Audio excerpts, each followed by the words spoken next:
Evening folks, me again. Well, fish seem alright, still not eating 100% as they were. The only one that's showing any real adverse differences is my Chagoi. He spends a lot of time on the surface, but he's spending a lot more time than usual. Other than that, the rest of the fish seem fine, as I say. Eating, but not eating as much as they were, but they weren't getting a great deal to start with anyway, because they're just coming out of a cooling down period. So I don't want to full bore straight into food and end up wasting food straight into the filter. Coming onto the filter, I have not dumped the filter yet today, and I will not be dumping the filter today. After a question was asked on the forums about how much water is being dumped on a daily basis in respect to a percentage, it equates to, it holds between 21 and 22 gallons of water. So that, I've been informed, equates to a percentage of 3.22%. So Peter has asked me to trial the filter on a dump every third day. I presume, and this is just my personal opinion here, I presume that is just to equate for the amount of water that is being dumped to the volume of water I have in my tank. Because in doing it that way, it would equate to a daily volume dump of 1.7%, but shouldn't affect the filter. But this is what the trial is all about, so it is something we will try. What I am going to do is I'm going to grab some water, because I haven't done a water test today, and I'm going to try and see if I can do a water test on camera for you. Saves people getting upside down pictures. I have got a bucket. This bucket is water straight out of the tap. This is because I've got to clean one of my chest tubes out to do my pH levels, purely because I'm a clumsy putt sometimes, and I broke one of my test tubes, and I haven't been round to sort out another one. So here we go.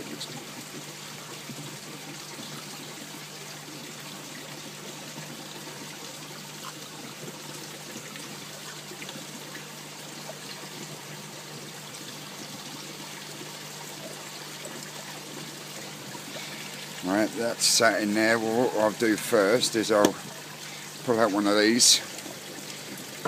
I know these aren't brilliant, but it does give you a reasonable indication on GH and KH levels.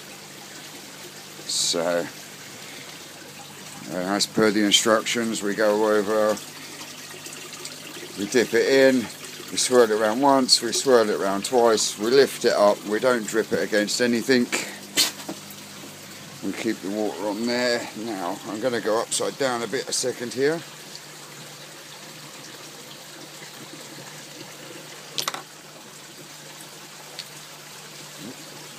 Told you this would end up in a calamity.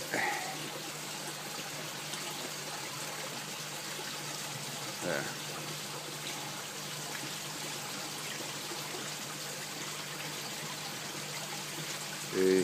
The picture's not exactly brilliant, but once it settles down, it looks like I've got a KH of around 240, a GH of around 180, and the colour on the pH is swinging towards the 7.5. But I don't usually use this one to do my pH and stuff. I use the API one. But there you go. That's as best as I can do it on my own.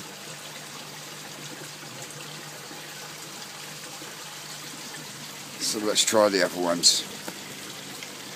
Alright. Bottle shake.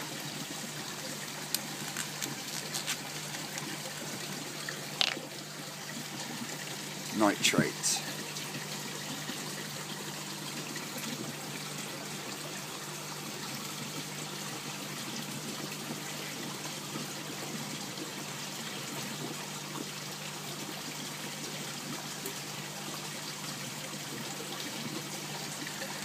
10 drops as per the bottle.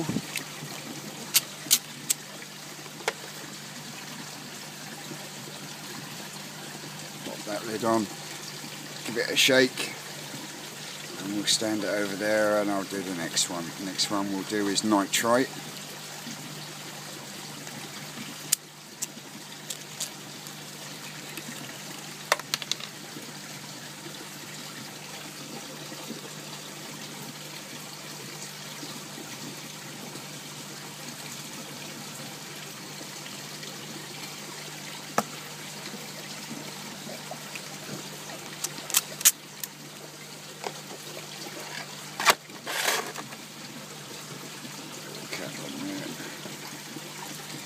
Don't want a little shake.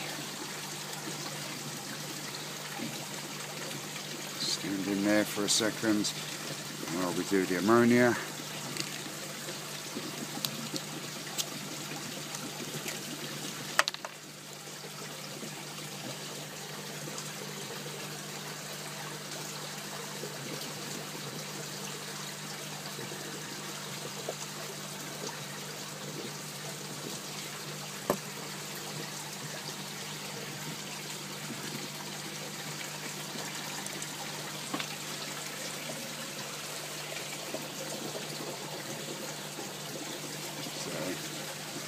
There we are. If I stand the card forward, I wouldn't say that nitrite is perfectly 0.0, sorry, 0.0.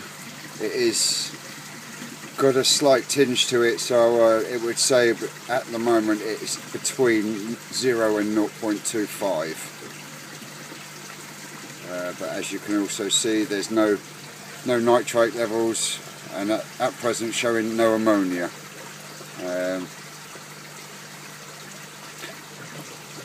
There we go. I'll clean one of these out, and then we'll do a pH check.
Now I'll bring the nitrite back.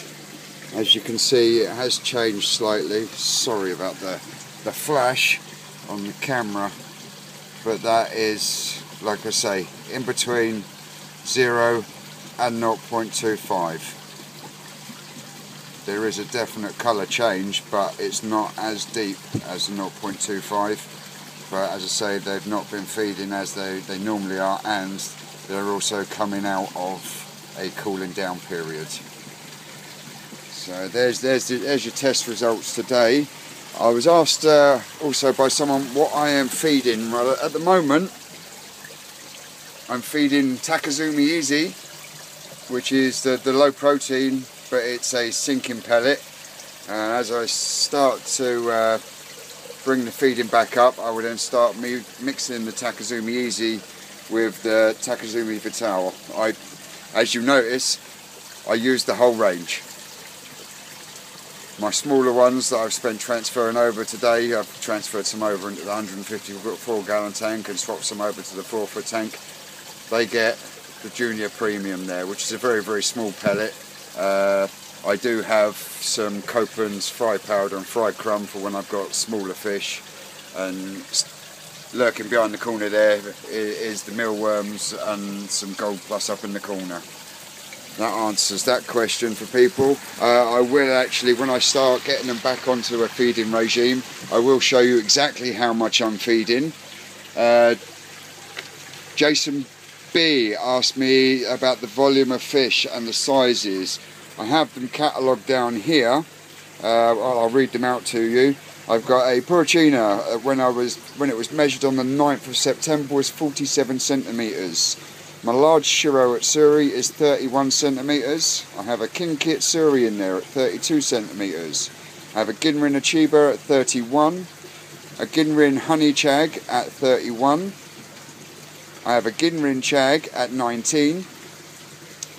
I have a Showa at 25 centimetres. I have two smaller Shiro Atsuris. One is mine, which is 18 centimetres, and one Shiro Atsuri that is being grown on for the Alzheimer's charity raffle at the next Queen Mag Forum Day.